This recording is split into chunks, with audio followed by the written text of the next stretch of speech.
नमस्कार दोस्तों, स्वागत है आपका नॉलेज गेन में। मेरा नाम है गोविंद और आप देख रहे हैं मेरे साथ में daily current affairs with MCQs. दिनांक है आज 20 अगस्त 2026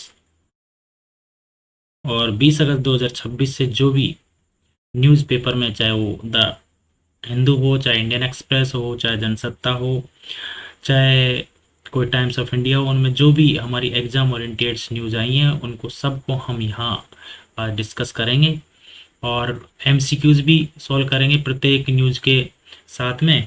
तो ये आपकी कोई भी एग्जाम, चाहे वो आप यूपीएससी की तैयारी कर रहे हो, आरएस की तैयारी कर रहे हो, एसएससी, स्टेट, पीसीएस, सीटी, कोई भी अन्य वनडे एग्जाम की तैयारी कर रहे हो, उन सभी के लिए आपके लिए फायदेमंद होने वाली है।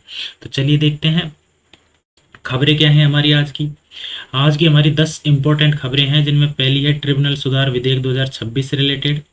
दूसरी है भारत में स्मॉल मॉड्यूलर रिएक्टर को बढ़ावा देने से रिलेटेड है। तीसरी है युवाओं के लिए युवा बैंकिंग मित्र, जो बैंकिंग को मिलेगा एक नया रूप, वो सेवा से संबंधित है। भारत का बफेलो मीट एक्सपोर्ट पहली बार $5 अरब के पार पहुंच गया है। एक ये खबर पढ़ेंगे। ब्रिक्स का ईयू के कार्बन बॉर्डर टैक्स के खिलाफ विरोध हो रहा है, इसके बारे में भी हम डिस्कस करेंगे। पीएम केयर फंड जो कि आजकल बहुत चर्चा में है, इसके बारे में हम जानकारी लेंगे।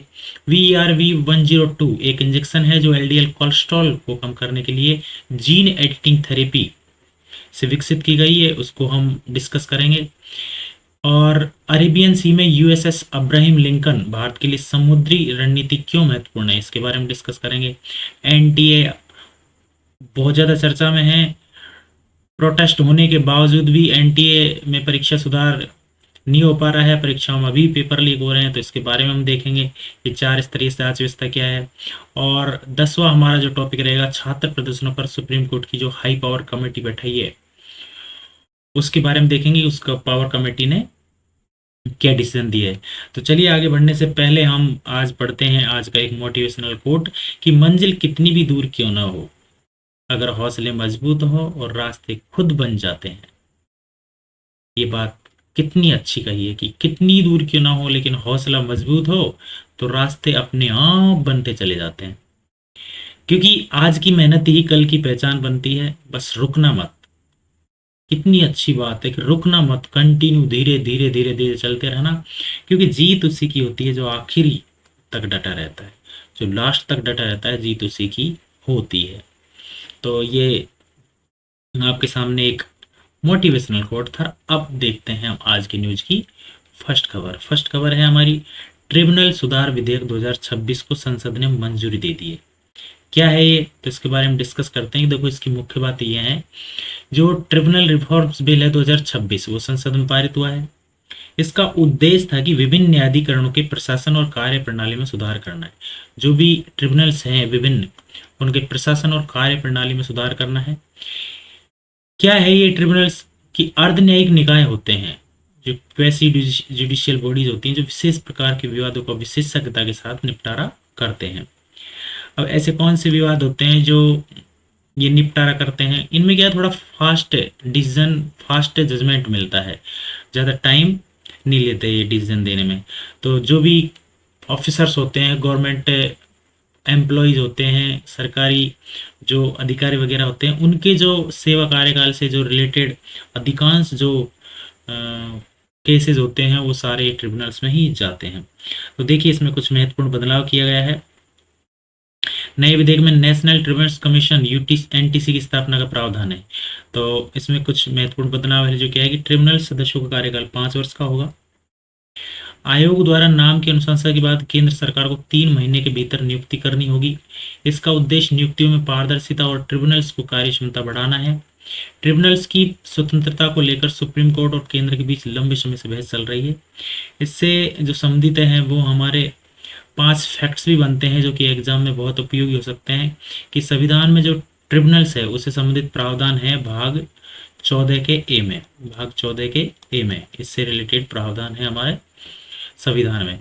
अनुच्छेद 323 ए ये प्रशासनिक न्यायाधिकरण से संबंधित है। अनुच्छेद 323 बी अन्य विषयों के ट्रिब्यूनल्स है। प्रशासनिक जो ट्रिब्यूनल्स है वो 323 में ए में है और बी में है अन्य ट्रिब्यूनल्स।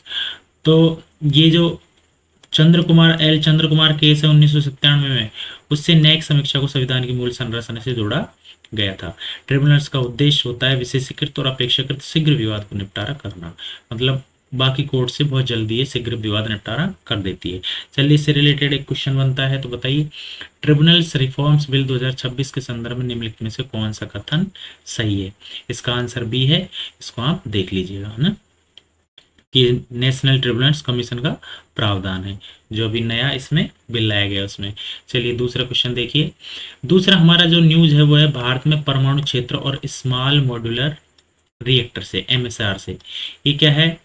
देखिए, भारत में जो परमाणु ऊर्जा क्षेत्र में है उसमें निजी और विदेशी भागीदारी, जो स्मॉल मॉड्यूलर रिएक्टर एसएमआर को बढ़ावा देने के संदर्भ में नए नियम है जो बनाए गए हैं वो चर्चा में है, क्योंकि 2047 तक हमारा देश विकसित भारत के लक्ष्य को हासिल करने के लिए प्रयासरत है।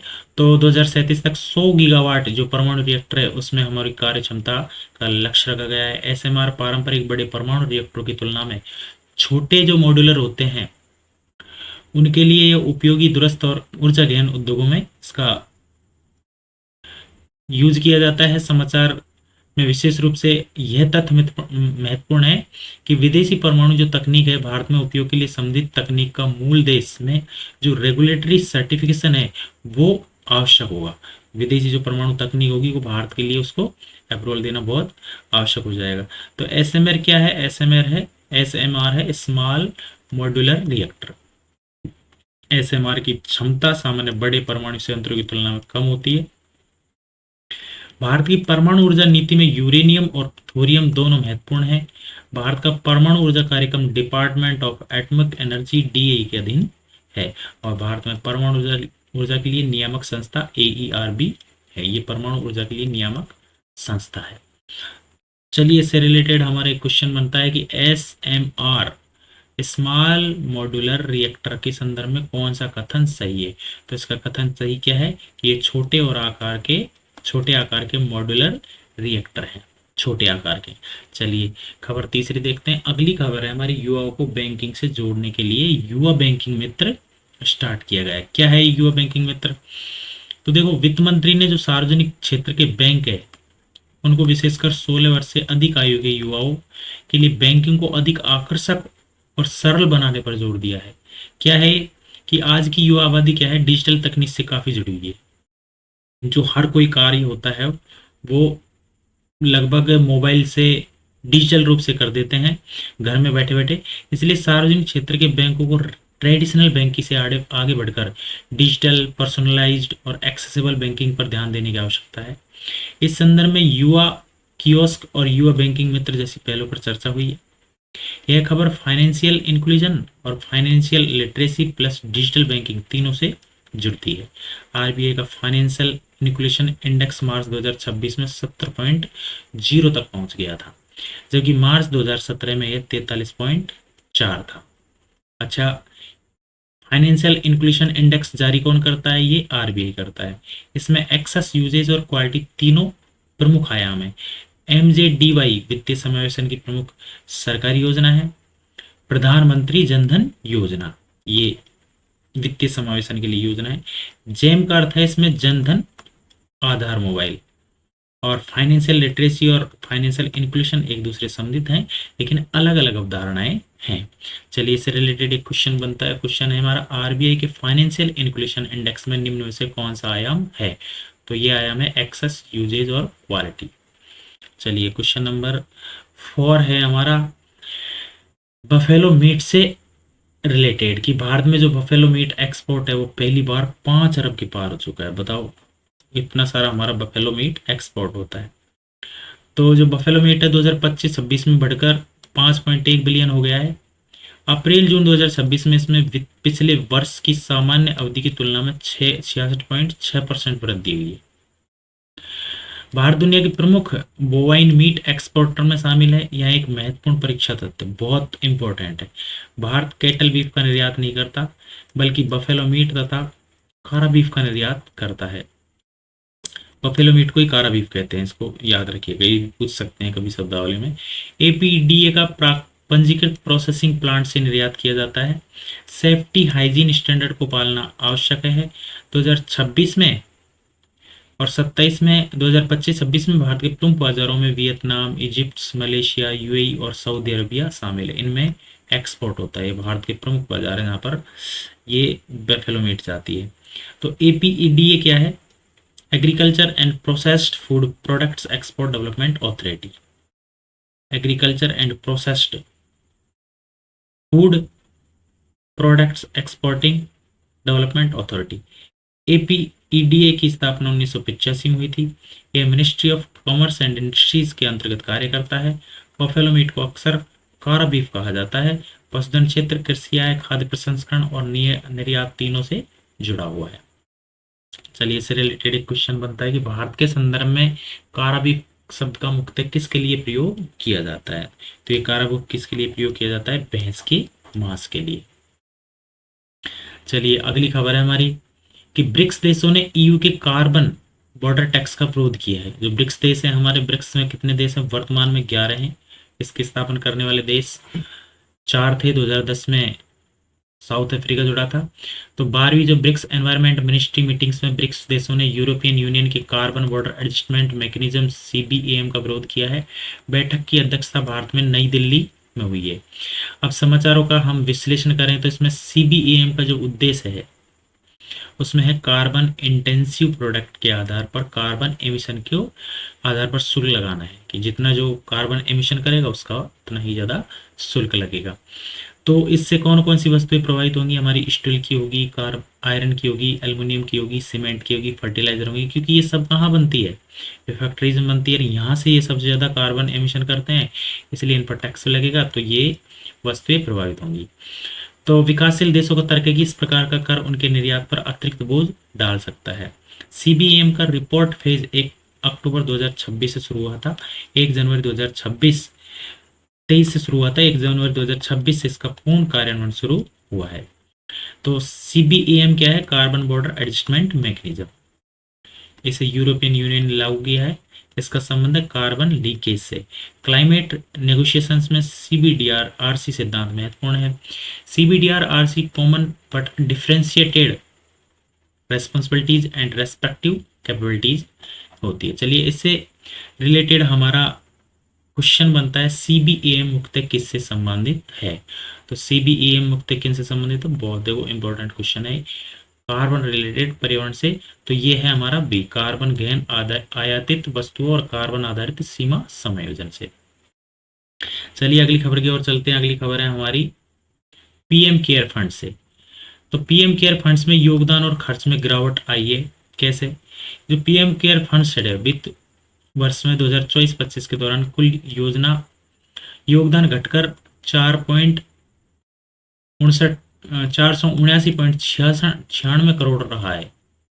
479.96 करोड़ रहा है, जबकि क्लोजिंग बैलेंस लगभग 8,452.0 करोड़ के रिकॉर्ड स्तर पर पहुंचा है।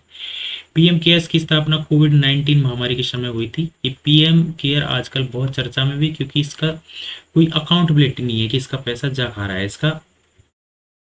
इसमें आरटीए नहीं लगा सकते अपन, तो इसकी क्या है, पारदर्शिता नहीं है इसमें, इसलिए इसकी जो इसमें योगदान था वो गिर गया है।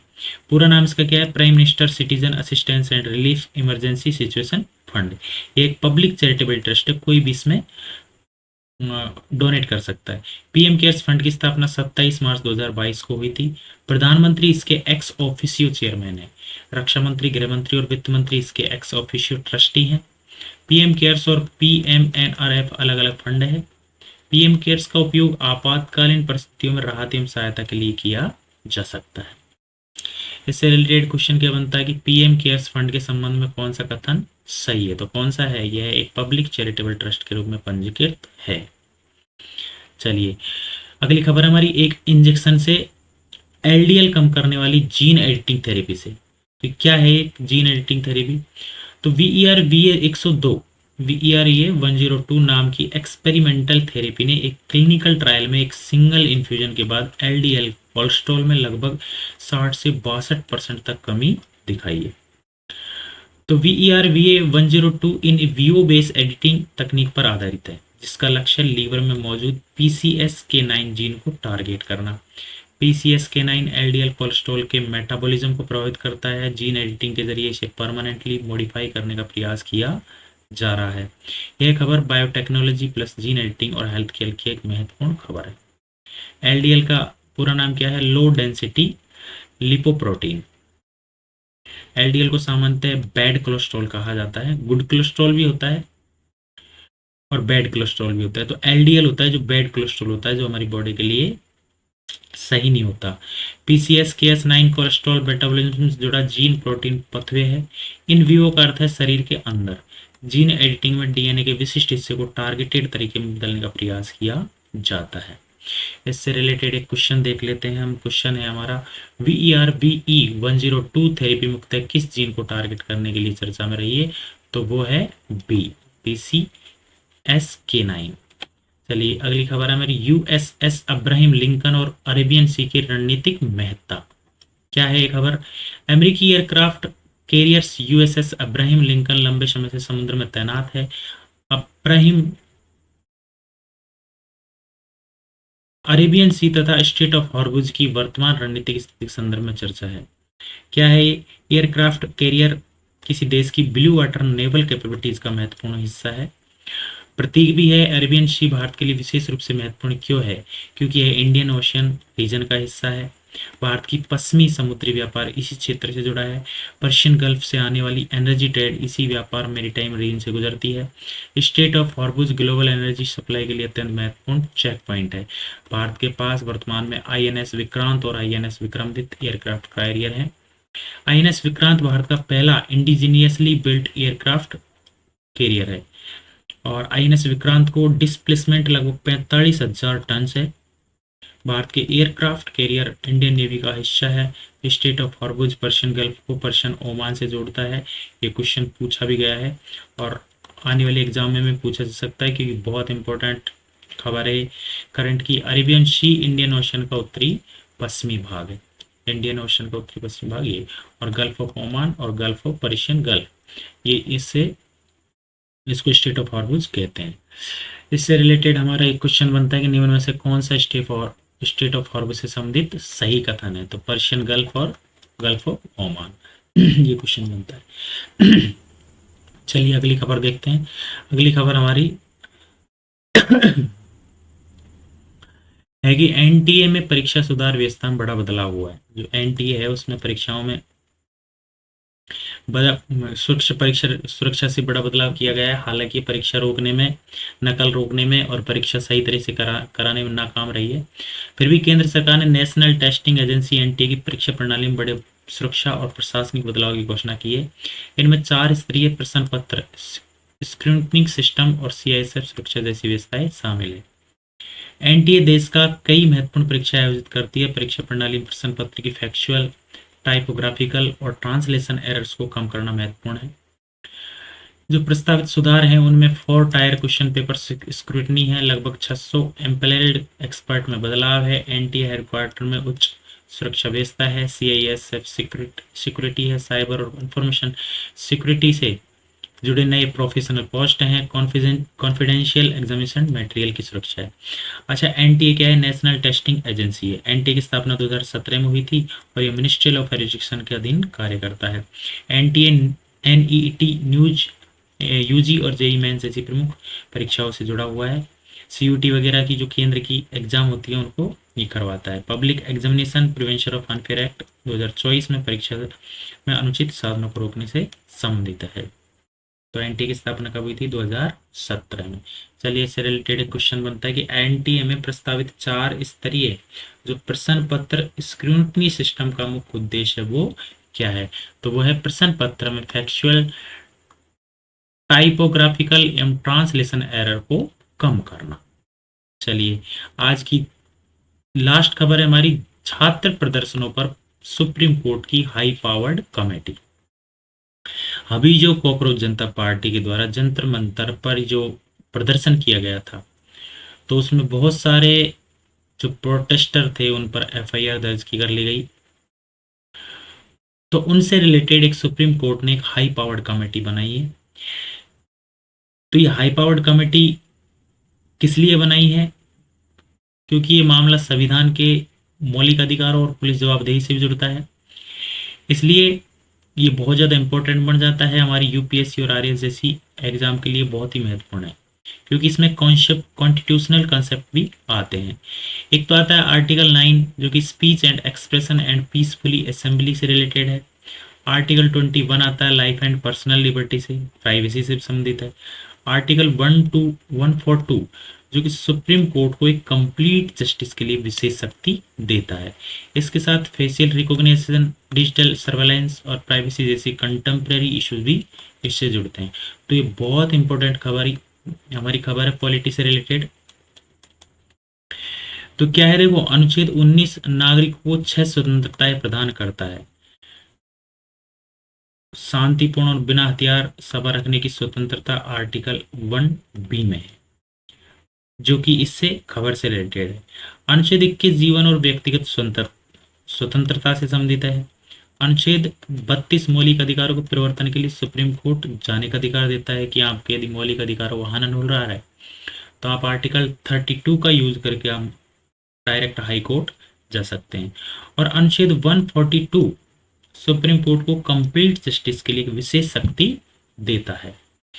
चलिए, इसके लिए एक क्वेश्चन बन रहा है पॉलिटी का कि भारतीय संविधान का कौन सा अनुच्छेद सर्वोच्च न्यायालय को पूर्ण न्याय करने के लिए विशेष शक्ति प्रदान करता है, और ये है 142। और ये पहले भी पूछा गया है एग्जाम में, ये पहले भी एग्जाम में पूछा गया है, तो ये इम्पोर्टेंट हो जाता है हमारे लिए क्वेश्चन ये वाला कि 142 किससे रिलेटेड है, पूर्ण न्याय से, है ना। तो ये हमारा पॉलिटी का क्वेश्चन था। चलिए, थैंक यू वेरी मच। आज की न्यूज़ के ये 10 इंपॉर्टेंट खबर थे। आशा करते हैं कि आपको ये सब पसंद आए होंगे, और पसंद आए हैं तो वीडियो को लाइक, शेयर और सब्सक्राइब करना ना भूलिएगा। फिर मिलते हैं कल सुबह 6 बजे। तब तक के लिए आप हंसते रहिए, मस्त रहिए, स्वस्थ रहिए। Thank you very much.